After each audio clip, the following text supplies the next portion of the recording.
It was a really big screw up, Rihanna. I mean, just to be very honest about this, and we should point out that the White House and the CIA are not commenting at this point about the release of the identity of what they call the station chief's name, or the top intelligence operative in Afghanistan. And we should also note that CNN and other news outlets are not reporting the individual's name either. But the way that this happened is basically White House press officials provided the name of the station chief to the print pool reporter who was traveling with the president on that trip to Afghanistan yesterday. The print pool reporter serves as sort of a go-between between the White House and other journalists around the country. This print pool reporter included the station chief's name in his pool report, sent it back to the White House before the White House then distributed that pool report out to some 6,000 journalists. And Brianna, as you know from working here at the White House, the reason why that person's name was inadvertently included is because typically with presidential events, a list of participants is provided to a print pool reporter or TV pool reporter who will then share that with their colleagues through the pool system. They just didn't mean to put the station chief's name in it. That is not typically ever the case. You never put intelligence operatives' names who were perhaps at a presidential event when the president is abroad.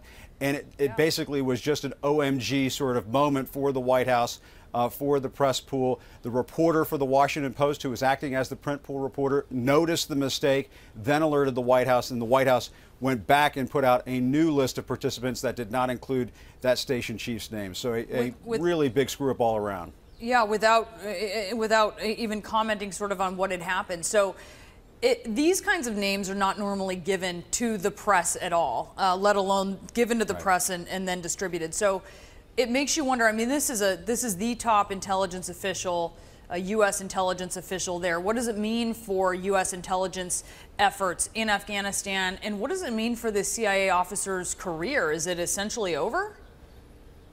I think that's a very good question to ask, Brianna, and I think we can say that privately officials at the White House and I think in the intelligence community are very concerned about this. I mean, it sounds like, you know, one of those government mix-ups that occasionally occur, but this is actually a very dangerous situation, and you don't want the name of a station chief released publicly for obvious reasons. And perhaps more than anybody out in the field for the CIA, the station chief in Afghanistan, where the Taliban is still operating, where al-Qaeda operatives may be operating across the border in Pakistan. And if that name were to ever be out there, it would obviously be a very big problem for the CIA. It would compromise the safety of that operative and perhaps his family and other colleagues in the field. So there's really just no way to underscore how serious a massive screw-up this was for the White House and everybody involved. It really is just an unfortunate situation, Brianna.